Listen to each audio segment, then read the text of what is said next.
Welcome to the Human Capital Innovations Podcast, your go-to source for personal, professional, and organizational growth and development.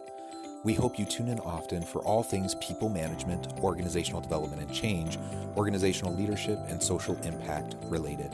Maximize your personal and organizational potential with Human Capital Innovations Podcast.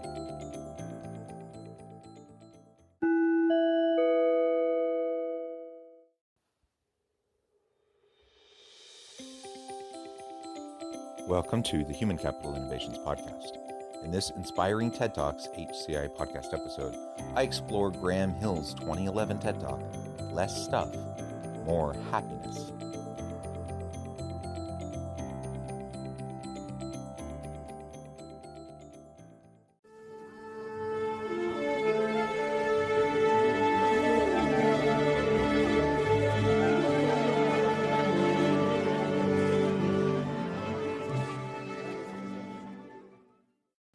Welcome back to the Human Capital Innovations Podcast. It's great to be with you again today for this inspiring TED Talks HCI podcast episode. Today we'll be exploring Graham Hill's 2011 TED Talk, Less Stuff, More Happiness. Writer and designer Graham Hill asks, can having less stuff in less room lead to more happiness? He makes the case for taking up less space and lays out 3 rules for editing your life.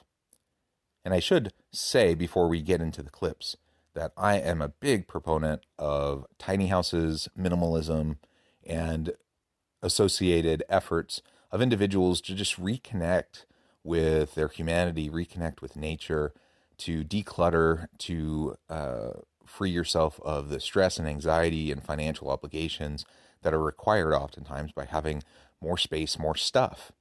Now you may be wondering, why am I focusing on this in this week's Inspiring TED Talks episode? Why am I focusing on minimalism and editing your life and decluttering? And how does this apply to the workplace? That's a reasonable question, but I hope as we get into the clips and as I share some more of my thoughts, you'll start to see how some of these principles might carry over into the physical space of an organization, but also more from a metaphorical standpoint, what it might mean for your leadership style and how you can approach interacting with your people in more sustainable and healthy ways. Thanks for joining me, and I'll catch you on the flip side of this first clip.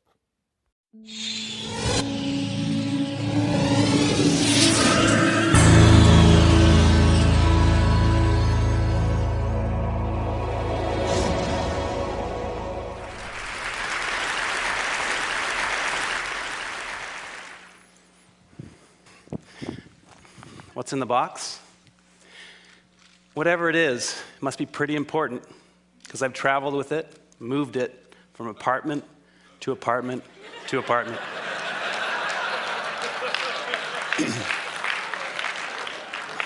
Sound familiar?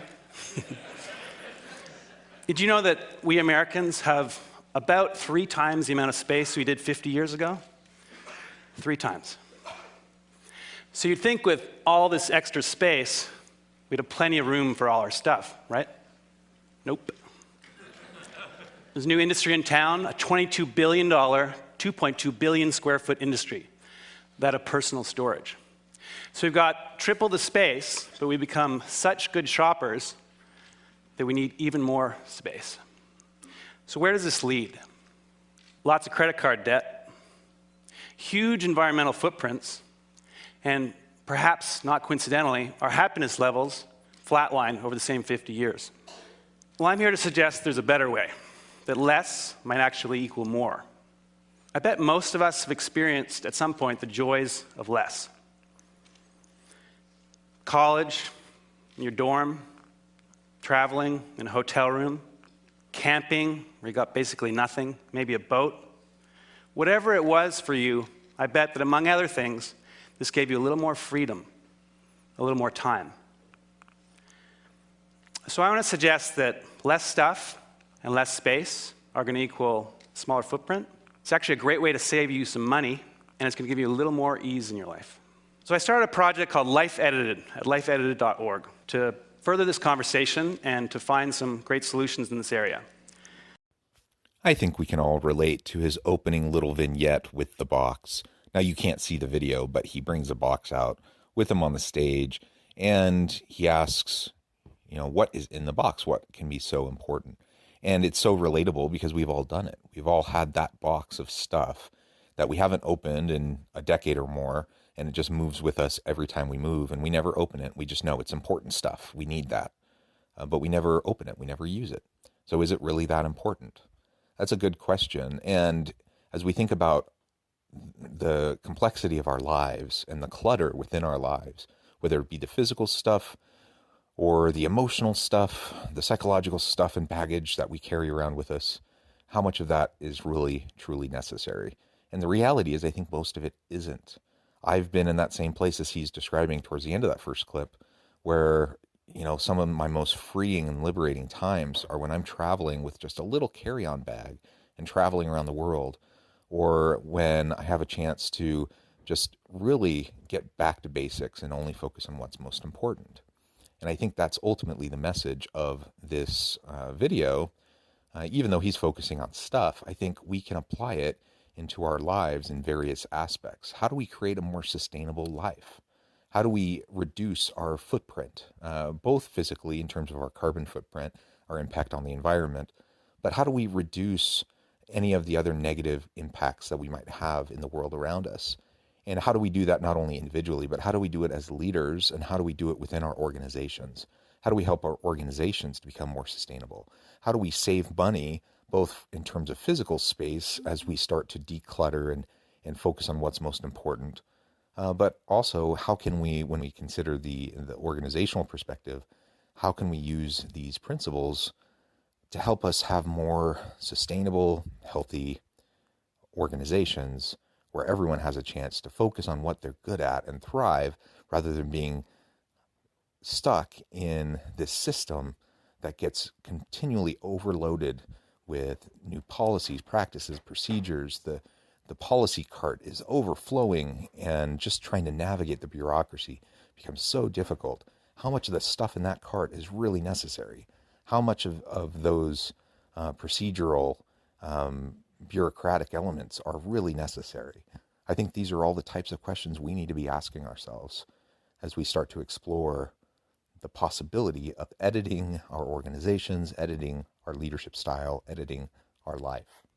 First up, crowdsourcing my 420 square foot apartment in Manhattan with partners Mutopo and Javoto.com. I wanted it all. Home office, sit-down dinner for 10, room for guests, and all my kite surfing gear. With over 300 entries from around the world, I got it, my own little jewel box. By buying a space that was 420 square feet instead of 600, immediately I'm saving 200 grand. Smaller space is going to make for smaller utilities, save some more money there, but also a smaller footprint. And because it's really designed around an edited set of possessions, my favorite stuff, and really designed for me, I'm really excited to be there. So how can you live little? 3 main approaches. First of all, you need to edit ruthlessly. We've got to clear the arteries of our lives. That shirt that I haven't worn in years, it's time for me to let it go. We've got to cut the extraneous out of our lives, and we've got to learn to stem the inflow. We need to think before we buy. Ask ourselves, is that really going to make me happier? Truly? By all means, we should buy and own some great stuff, but we want stuff that we're going to love for years, not just stuff. I like his example of the apartment and really pushing himself to get a 420 square foot apartment instead of a 600 square foot apartment. Now, clearly, this is going to be cheaper when he's in such an expensive city. So the real estate itself is cheaper. Utilities are cheaper. But really, as he couples that with a very rigorous editing of his life and really focusing on what matters most among his possessions is most important, and only taking those things that really, truly matter and discarding the rest, and not allowing that baggage to dictate the size of an apartment or how he handles different aspects of his life moving forward. Now, again, I think as this relates to organizations, the physical implications are clear. Let's reduce our carbon footprint. Let's reduce the physical space required for our company when possible, and let's declutter the actual physical stuff, but also let's think about the more metaphorical stuff. Now, given the current environment within this pandemic, I think many organizations are already grappling with this question of, this massive amount of office space, and everyone has been working largely remotely for the past year, and so it's been sitting empty. And many organizations are reconsidering, how much space do we actually need? There are core elements that are needed, and once the pandemic's over, there are going to be people returning, but it'll probably be more in a hybrid fashion. And they simply, most organizations aren't going to need the amount of physical space that they had previously. So there's a tremendous amount of cost savings to be had just by editing down what is truly necessary within the organization. Let's challenge the assumptions that we have. Let's challenge the norms and the traditions of what it means to have a successful office space. And let's focus on what really matters and what's going to help the organization be successful. Now, on the other hand, as I've alluded to multiple times already in this episode, there's also just all the other stuff of an organization, all the cultural baggage of an organization, all the bureaucratic baggage of an organization. And what I see in many organizations is that their employee handbook and their policy manuals just grow and grow and grow over time, because some new situation comes up and then they come up with a new policy, new practices and procedures to support that policy. And ultimately, over time, it becomes completely unwieldy, and you're just hauling around this massive, hindering type of set of procedures and policies and practices that are going to keep you from accomplishing what you need to do. And it's going to take people so much of their time. It's going to be a full-time job just to make sure that you're in compliance with company policy. And so I think it's really very important that we edit our employee handbooks, literally and figuratively edit our employee handbooks. But really, from a more metaphorical standpoint, let's take a step back. Let's conceptually, let's consider what we really truly need, and let's simplify. I think that's the moral of this story, is let it simplify, and that will allow us to thrive.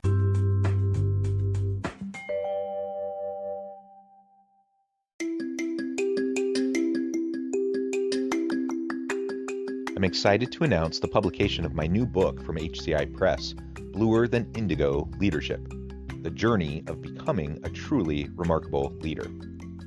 Early in my adult life, I learned about an Asian proverb that translates as bluer than indigo. If you think about the color indigo, it is a brilliant, deep, and vibrant blue, what some would call the bluest of blues. To have something that is bluer than indigo is rare and truly remarkable. Contrary to popular myth, there is no one-size-fits-all or cookie-cutter approach to effective leadership. There's no silver bullet, no secret sauce, no go-to model that will solve all of our problems. The truth is, great leaders have all had their unique strengths and flaws, and have all had to discover and then pave their own distinctive path in their life's journey to fulfill their leadership potential. Bluer Than Indigo Leadership will help you discover your own path and explore those ordinary, everyday actions that will help you respond to an uncertain future and produce extraordinary results for individuals, teams, and organizations.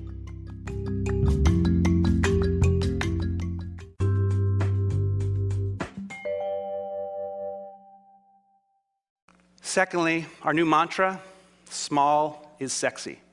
We want space efficiency. We want things that are designed for how they're used the vast majority of the time, not that rare event. Why have a 6-burner stove when you rarely use 3?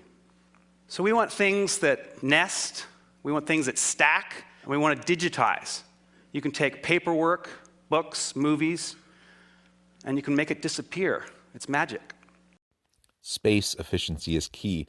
So again, now if we think about the literal physical space of an office, what about that huge boardroom? How often does it actually get used? Is it just for board meetings? Is it just for these big client presentations that happen, every once in a while? If that's the case, then you might want to reconsider the use of your physical space. Now, if you use a nice fancy boardroom and you use it all the time, then that's fine. It's obviously serving a function that's important to the organization. But my experience has been that many of those types of spaces are vastly underutilized, and really it's so expensive, especially if you're in a very expensive real estate market. And so, how can you consider the needs that you have and the type of space that goes along with it? Can you have a multi-purpose area that can serve both as a good meeting place when those big meetings have to happen or when a board meeting has to happen? Or perhaps where you can have employee workstations that are transportable, that you can move out and repurpose the space for board meetings or other important meetings. Or there are even companies cropping up, it's actually been around for a while, where you can simply have your office space and then have a shared conference room or a shared boardroom, or you can just rent the boardroom out when necessary. That way you don't have to pay for it all the time. You're only paying for it when you use it. These are the types of things I think every organization should be thinking about. I was part of an organization fairly recently, and they went through this exercise. This was pre-pandemic, but they went through this exercise of really reconsidering how much of this square footage do they actually need in their office space. And as they were going through, calculating the cost of that square footage and what they currently had versus when their lease was up on their office and where they could go in exchange, they were able to save about 50% of their office expense just by downsizing, fairly minimal downsizing even, but through downsizing and focusing on what they truly needed, they were able to save quite a bit, and they still had plenty of space for all their people to do all the functions that they needed. So think creatively, think about multi-purpose furniture, think about movable walls and other things like that might allow you to repurpose space and use it in different ways at different points in time. I think in terms of practical tips of this video, this is one of the most important ones. Whether you're living in a small apartment or a tiny house or you're in an office, you need to think about how you can use that space most efficiently. Finally, we want multifunctional spaces and housewares. A sink's combined with a toilet. A dining table becomes a bed, same space. A little side table stretches out to seat 10. In the winning life edited scheme in a render here, we combine a moving wall with transformer furniture to get a lot out of the space. Look at the coffee table. It grows in height and width to seat 10. My office folds away, easily hidden. My bed just pops out of the wall, 2 fingers. Guests move the moving wall, have some fold-down guest beds. And of course, my own movie theater. So I'm not saying that we all need to live in 420 square feet, but consider the benefits of an edited life. Go from 3,000 to 2,000, from 1,500 to 1,000. Most of us, maybe all of us, are here pretty happily for a bunch of days with couple bags, maybe small space, hotel room. So when you go home and you walk through your front door, take a second and ask yourselves, could I do with a little life editing? Would that give me a little more freedom? Maybe a little more time? What's in the box? It doesn't really matter. I know I don't need it. What's in yours? Maybe, just maybe, less might equal more. So let's make room for the good stuff. Thank you.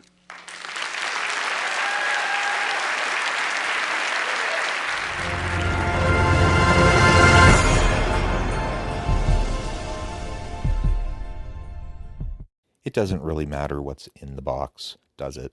If you're not utilizing it, then you clearly don't need it. Whenever possible, if you have memories, if you have memorabilia that you want to be able to keep, but you don't want to have to physically keep or haul around, digitize it whenever possible. Find other ways that you can keep it around without having to have the physical stuff. Otherwise, let's edit our lives, let's simplify, let's get back to the basics, focus on what's really necessary. In my personal life, that's one of the reasons why I'm fascinated with tiny houses. Now, everyone who knows me knows it's a bit of a joke because I have a large family. I have 6 children, and I always tease my wife about wanting to move into a 250 square foot tiny house with the 8 people in our family, and everyone thinks I'm insane.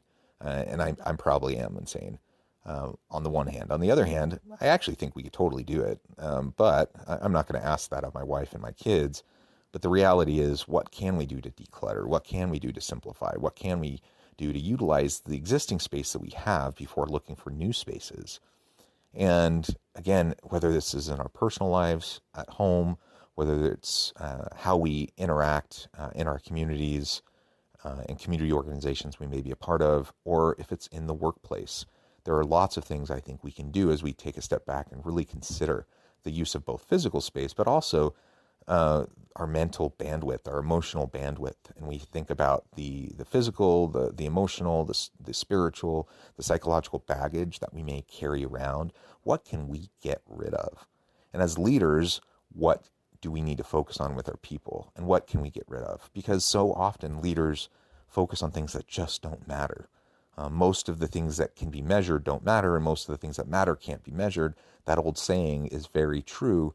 And so if we're spending all of our time running around, spinning our wheels, focusing on things that don't actually matter, don't actually make a difference for our people and their productivity and their happiness and well-being and engagement and ultimately success and innovation and productivity, if we're not focusing on those right things, we can be spinning our wheels, working super hard and not accomplishing anything. So let's focus on what matters. Let's disregard the rest and set it aside. And in so doing, it's going to be so freeing. We are going to have more time to focus on the things that matter because we're not chasing our tails, trying to focus on the elements that don't matter. And ultimately, we're going to find better outcomes for ourselves, for our people, for our teams, our organizations, our personal lives, our families, our communities. I'm a big believer in minimalism. I'm a big believer in simplification and decluttering both our emotional selves and our physical selves. And I hope you'll consider how you might be able to do the same in your own lives and in your own leadership practices. Thanks again for joining me for this episode of the Human Capital Innovations Podcast. As always, I hope you stay healthy and safe, that you can find meaning and purpose at work each and every day, and I hope you have a great week.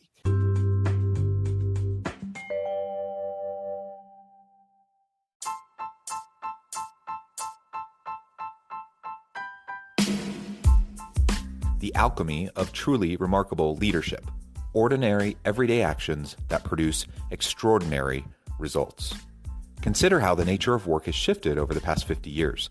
With increased globalization, rapid technological advancement, and the shift in economic composition, the average job of today looks very different than the average job of 50 years ago. What will the jobs and organizations of tomorrow look like?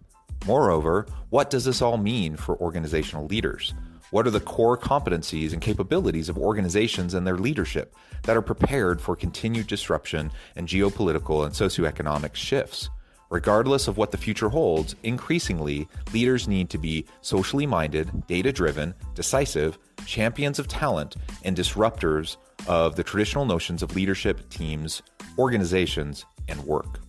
The alchemy of truly remarkable leadership will help you to explore your own leadership competencies and capabilities and consider ways to apply and implement them into your workplace and personal life.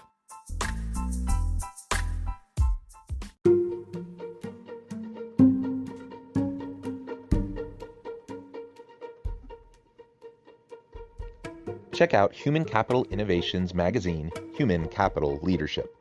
Human Capital Leadership is a free, interactive e-magazine with the mission to help individuals, leaders, and organizations find innovative approaches to maximize their human capital potential.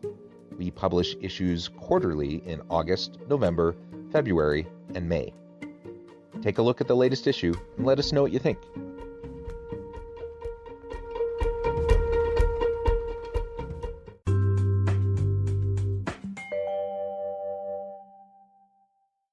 Thanks again for joining us for this episode of the Human Capital Innovations Podcast. I hope you stay healthy and safe and that you have a great week.